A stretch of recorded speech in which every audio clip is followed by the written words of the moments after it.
Hello friends, मेरा नाम है फैज़ान और आज मैंने केस स्टडी वीडियो बनाया है सबवे पर। चलिए शुरू करते हैं।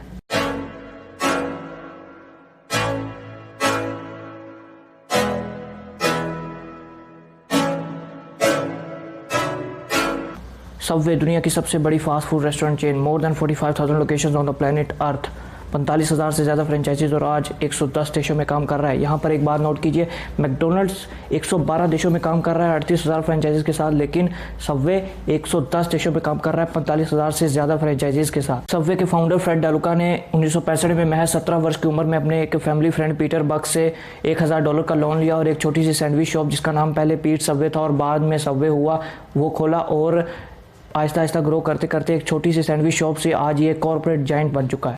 आज सबवे हर एक मिनट में 5300 सैंडविचेस तैयार करता है, यानी 7.6 मिलियन सैंडविचेस पर डे, यानी एक दिन में 76 लाख सैंडविचेस। और 2013 के बिजनेस इंसाइडर के सर्वे के मुताबिक इतने खाने से लॉस एंजलिस, डलास और शिकागो इन तीनों शहरों की कंबाइंड पॉपुलेशन को पेट भर कर खाना खिलाया जा सकता है। सबवे कैसे इतना ग्रो गया? एक छोटी सी सैंडविच शॉप से आज एक corporate giant, more than 45,000 locations on planet earth, the only fast food restaurant chain with more than 40,000 franchises. तो इतनी बड़ी ऑर्गेनाइजेशन बनने के पीछे बहुत सारी बिजनेस स्ट्रेटजीज हैं। मैं आपको कुछ बिजनेस स्ट्रेटजीज बताने की कोशिश करूंगा। सबसे पहले सिग्नेचर प्रोडक्ट। अगर आप डिफरेंट सारे प्रोडक्ट्स मैन्युफैक्चर करते हैं तो, और अगर आपने नया नया बिजनेस शुरू किया है तो आपको पॉपुलेशन को गैदर करने के लिए, कस्टमर को गैदर करने के लिए, कस्टमर ग्रैब करने के लिए, कस्टमर की अटेंशन ग्रैब करने के लिए आपके पास एक सिग्नेचर प्रोडक्ट होना चाहिए जिसकी वजह से आप पहचाने जाएँ। जैसे हमारा सिग्नेचर हमारी पहचान होता है, हमें उसकी वजह से पहचाना जाता है। इसी तरह अगर आपकी कंपनी के पास अपना एक सिग्नेचर प्रोडक्ट है तो आपकी कंपनी को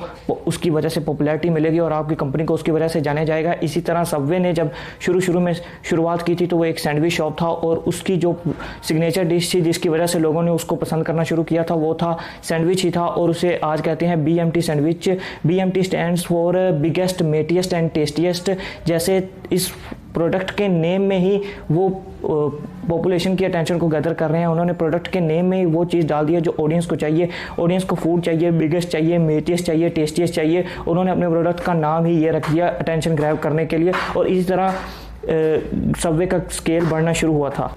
जैसे आपकी गली मोहल्ले में कोई रेस्टोरेंट होता है जिसकी कोई डिश बहुत मशहूर होती है, बाकी वैसे तो वो और डिश भी सर्व करता होगा, लेकिन आपको उसकी एक डिश बहुत पसंद होती होगी जिसकी वजह से आप उसके पास जाते होंगे। उसका स्केल उसी की वजह से होता है, उसका बिजनेस सिर्फ उसी वजह से बढ़ता है जो उसकी सिग्नेचर डिश है, जो आपको पसंद होती है, जो ज़्यादा लोगों को पसंद होती है, उसी की वजह से बिजनेस जो है वो स्केल पकड़ता है।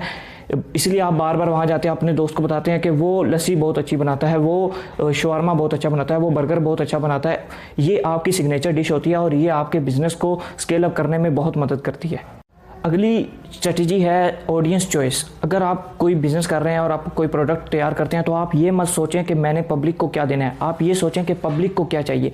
इस बात को ध्यान से सुने, आपको पब्लिक को वो देना है जो पब्लिक चाहती है, वो नहीं कि जो आप चाहते हैं, क्योंकि जब आप पब्लिक को वो देंगे जो वो चाहती है तभी वो आपके पास आएंगे। पब्लिक में इंटरेस्ट रखिए। आप जब सबवे में जाते हैं तो आपको सिर्फ सैंडविच नहीं मिलता, सिर्फ बर्गर नहीं मिलता, आपको हर वैरायटी का फूड मिलता है। ऑडियंस चॉइस रखी है उन्होंने, आपको आपकी चॉइस जो भी है आपको वहाँ मिलेगा। सबवे की वर्ल्ड वाइड मेन्यू में 38 मिलियन से भी ज़्यादा कॉम्बिनेशंस हैं, यानी 3 करोड़ 80 लाख से ज़्यादा फूड के कॉम्बिनेशन। अगर आपको कोई भी फूड का कॉम्बिनेशन चाहिए आपको मिलेगा। आपकी ऑडियंस चॉइस है, वहाँ पर आपको जो चाहिएगा वो मिलेगा। आपको अपनी मर्ज़ी से, आप किसी रेस्टोरेंट में जाते हैं वहाँ पर 10, 15, 20, 25, 100 डिशेस होती हैं, लेकिन सबवे में 3 करोड़ 80 लाख से ज़्यादा फूड कॉम्बिनेशंस हैं और आपको जो चाहिए वो मिलेगा। अगर आपको वो भी मिलेगा जो आपने कभी टेस्ट नहीं किया। इसी वजह से वो पब्लिक की अटेंशन ग्रैब करते हैं और कस्टमर का स्केल बढ़ाते हैं। अगली स्ट्रेटजी है grow with demand. Demand and supply her business का एक बहुत इंपॉर्टेंट फैक्टर होता है। अगर आपने नया बिजनेस शुरू किया है और आपने सिग्नेचर प्रोडक्ट लॉन्च कर दिया और वो सक्सेसफुल रहा है तो पॉपुलेशन आपके पास आना शुरू होगी, आपके प्रोडक्ट की डिमांड बढ़ जाएगी। लेकिन अगर आप डिमांड के साथ सप्लाई को नहीं बढ़ाएंगे तो आपके पास कस्टमर जो आपने अवेल किया है वो अनअवेलेबल हो जाएगा और वो किसी और तरफ चले जाएंगे। लेकिन सबवे के साथ ऐसा नहीं है। जैसे ही उनके प्रोडक्ट की डिमांड बढ़ी उन्होंने सप्लाई को भी बढ़ाया। डिमांड और सप्लाई में बैलेंस होना चाहिए, तभी आपके बिजनेस में स्केल आता है। 2013 में सबवे ने खुद ट्वीट करके बताया कि वो एक दिन में 16 एकड़ के बराबर लेटस इस्तेमाल करता है। लेटस एक वेजिटेबल का नाम है जो उनके सैंडविच के रेसिपी की एक इंग्रेडिएंट है और सिर्फ उसकी ज़रूरत को पूरा करने के लिए वो एक दिन में 16 एकड़ के बराबर लेटस इस्तेमाल करते हैं और ये 12 फुटबॉल फील्ड्स के बराबर है। इस तरह जब सबवे ने डिमांड और सप्लाई में बैलेंस रखा तो जितनी जैसे डिमांड बढ़ती गई उन्होंने सप्लाई को भी बढ़ाते गए और इसी तरह उन्होंने लॉयल कस्टमर ऑब्टेन कर लिया। लॉयल कस्टमर क्या होता है इसके ऊपर वीडियो बनाऊंगा मैं ज़रूर। अगला पॉइंट है फैशन मार्केटिंग। फैशन के ज़रिए मार्केटिंग आज एक बहुत ही आम तरीका हो गया है। आज हम tie, shirt, boots, vest watches, pant, coat, dresses, हर चीज़ को फैशन के साथ मुंसलिक करके हम उसकी एडवर्टाइजमेंट करते हैं। लेकिन फूड के साथ फैशन की एडवर्टाइजमेंट सबसे पहले सबवे ने की थी और ये एक यूनिक तरीका था जिसकी वजह से उन्होंने पब्लिक की अटेंशन भी ग्रैब की, अपनी एडवर्टाइजमेंट भी की और बिजनेस का स्केल भी बढ़ाया और कस्टमर भी अवेल किया। 2013 में सबवे ने प्रोजेक्ट सबवे लॉन्च किया जो एक न्यूयॉर्क सिटी फैशन शो था जिसमें उन्होंने डिज़ाइनर से वो ड्रेसेस तैयार करवाए जो सबवे से इंस्पायर्ड थे और मॉडल्स ने रैंप वॉक किया उससे। इससे उन्होंने ये एक यूनिक तरीके से उन्होंने एक तो पब्लिक का अटेंशन ग्रैब की और अपने प्रोडक्ट को भी प्रमोट किया और बिजनेस का स्केल बढ़ाया और लॉयल कस्टमर ऑब्टेन किया। अगला पॉइंट बहुत ही इंटरेस्टिंग है, टाइटल एडजस्टमेंट। आपकी जो कंपनी का जो टाइटल है वो आपका ब्रांड है और आपको अपनी कंपनी को टाइटल देते हुए अगर आप एक इंटरनेशनल कंपनी बनाना चाहते हैं, मल्टीनेशनल ऑर्गेनाइजेशन, कॉरपोरेशन बनाना चाहते हैं तो आपकी कंपनी का टाइटल बहुत ही इंपॉर्टेंट है। आपको अपनी कंपनी को टाइटल देते हुए कुछ चीज़ों को बहुत ध्यान में रखना चाहिए कि आपकी कंपनी का जो टाइटल है वो एडजस्टेबल हो, फ्लेक्सिबल हो। इसका मतलब क्या है कि अगर आप किसी और कंट्री में जाकर काम करना चाहते हैं इसी नाम से, अपनी कंपनी का जो भी टाइटल आप रख रहे हैं उसी नाम से अगर किसी और कंट्री में जाकर आप काम करेंगे तो हो सकता है आपको वहाँ पर कुछ दिक्कतें आएँ। जैसे कि अगर मैं जर्मनी में काम कर रहा हूँ तो मैं अपनी कंपनी का नाम GIFT गिफ्ट कभी भी नहीं रखूँगा क्योंकि जर्मन लैंग्वेज में गिफ्ट का मतलब है पॉइजन यानी कि जहर। अब अमेरिका में, पाकिस्तान में, इंडिया में, इंग्लिश में तो इसका मीनिंग पॉजिटिव लिया जाएगा, लेकिन अगर आप जर्मनी में जाकर इसी कंपनी के टाइटल से आप काम करेंगे तो वहाँ पर आपको प्रॉब्लम्स आएंगी। और दुनिया में बहुत सारी वेस्टर्न कंट्रीज़ में ऐसी बहुत सारी ऑर्गेनाइजेशंस हैं जो आपसे इतनी ज़्यादा फीस चार्ज करते हैं सिर्फ इसलिए कि वो आपकी कंपनी के लिए एक मुनासिब टाइटल आपको ढूंढ कर देते हैं।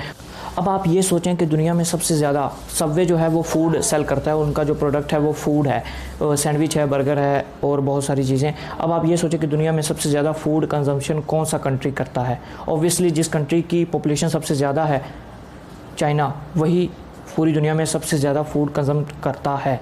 इसी वजह से चाइनीज़ लैंग्वेज में आपके प्रोडक्ट का टाइटल का मीनिंग पॉजिटिव होना चाहिए क्योंकि अगर आप चाइना में बिज़नेस करना चाहते हैं, चाइना में अपने प्रोडक्ट को सेल करना चाहते हैं तो चाइनीज़ लैंग्वेज में उसका मीनिंग पॉजिटिव होना चाहिए। अब सबवे का इंग्लिश में तो मीनिंग नेगेटिव तो नहीं है ना पॉजिटिव है, लेकिन चाइनीज़ में जो सबवे का मीनिंग है सरप्राइजिंगली उसका मीनिंग है टेस्ट बेटर देन अदर। एक रीज़न ये भी है कि सबवे पूरी दुनिया में इतना सक्सेसफुल हुआ, चाइना में उसके इतने सारे फ्रेंचाइजीज़ हैं, पाकिस्तान में, इंडिया में, क्योंकि उसके जो टाइटल का मीनिंग है दुनिया की सबसे बड़ी जो लैंग्वेज है चाइनीज़ लैंग्वेज, उसमें भी उसका जो मीनिंग है वो पॉजिटिव है। अगली जो स्ट्रेटजी है सबवे की वो है उनकी यूनिक स्मेल। दुनिया में आप किसी भी सबवे की फ्रेंचाइज में चले जाएँ आपको टेस्ट भी सेम मिलेगा और वहाँ से एक स्मेल आती है, वो भी सब फ्रेंचाइजीज़ में सेम है लेकिन वो स्मेल यूनिक है, आपको किसी और रेस्टोरेंट चेन में वो स्मेल नहीं मिलेगी। ये भी पब्लिक की अटेंशन ग्रैब करने का एक स्ट्रेटजी है जिसकी वजह से उन्होंने पब्लिक को ऑब्टेन किया, लॉयल कस्टमर को ऑब्टेन किया। देखिए जब आप एक जगह पे जाते हैं, आपको एक प्रोडक्ट पसंद आता है और वैसा प्रोडक्ट आपको कहीं और नहीं मिलता तो फिर आपको वो प्रोडक्ट लेने के लिए वहीं वापस आना पड़ता है। इसी तरह यूनिक स्मेल, जब सबवे की यूनिक स्मेल कहीं और पर नहीं मिलती जिसकी वजह से पॉपुलेशन वापस उनके पास आती है। जो लोग उस स्मेल से इम्प्रेस होते हैं, जो उनकी अटेंशन ग्रैब कर पाती है, वो दोबारा सबवे पे ही आते हैं उसी स्मेल को दोबारा सेंस करने के लिए, दोबारा एक्सपीरियंस करने के लिए। अगली स्ट्रेटजी है CSR प्लस वैल्यू। CSR हम सब जानते हैं, CSR कॉर्पोरेट सोशल रिस्पॉन्सिबिलिटी, जिसकी 3 तरह की अप्रोचेस होती हैं। CSR की अप्रोच जो है सबवे की वो तो पॉजिटिव है ही, लेकिन वो जब वो CSR को अप्रोच करते हैं तो साथ में अपनी कंपनी के लिए वैल्यू भी ऐड करते हैं, अपनी कंपनी की एडवर्टाइजमेंट भी करते हैं पॉजिटिवली, जिसकी वजह से वो कस्टमर और से ज़्यादा कस्टमर ऑब्टेन करते हैं। कैसे मैं आपको बताता हूँ, 2001 में जब वर्ल्ड ट्रेड सेंटर वाला इंसिडेंट हुआ था, उसके बाद जब वर्ल्ड ट्रेड सेंटर को दोबारा रिकन्स्ट्रक्ट किया जा रहा था तो उसके पे ऊपर जो वर्कर्स लगे हुए थे उन्हें सिर्फ 30 मिनट का ब्रेक मिलता था और उसी ब्रेक में उन्हें नीचे आकर खाना खाना पड़ता था और आसपास कोई रेस्टोरेंट नहीं था और 30 मिनट में वो खाना नहीं खा सकते थे। उनके लिए एक प्रॉब्लम था ये, और सबवे ने इस प्रॉब्लम को सॉल्व किया। उन्होंने एक एलिवेटर पर सबवे शॉप खोला और वो एम्प्लॉयज़ के साथ ही ऊपर और नीचे आता था और उन्हें 30 मिनट के ब्रेक में नीचे आकर रेस्टोरेंट में जाकर खाना नहीं खाना पड़ता था। सबवे उनको वहीं पर खाना सर्व कर देता था जहाँ वो उस वक्त होते थे। इस तरह सबवे ने एक प्रॉब्लम को सॉल्व किया यूनिकली, और इस तरह उन्होंने CSR भी किया और अपनी कंपनी की वैल्यू भी ऐड की,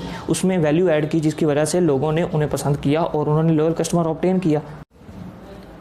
वीडियो अच्छी लगी तो इसको लाइक कीजिएगा और लोगों को शेयर कीजिएगा जो बिज़नेस में इंटरेस्ट रखते हैं या बिज़नेस स्टडीज़ कर रहे हैं या बिज़नेस कर रहे हैं। और अगर आप जानना चाहते हैं कि एसेट लाइन मॉडल क्या होता है, जे कर्व क्या होता है, लॉयल कस्टमर क्या होता है, तो इस चैनल को सब्सक्राइब कर लीजिए ताकि जैसे ही मैं नई वीडियो अपलोड करूँ आपको नोटिफिकेशन मिल जाए और आप वो वीडियो मिस ना कर दे। तब तक के लिए थैंक यू, और हाँ, बेल नोटिफिकेशन को भी ऑन कर देना। Thank you.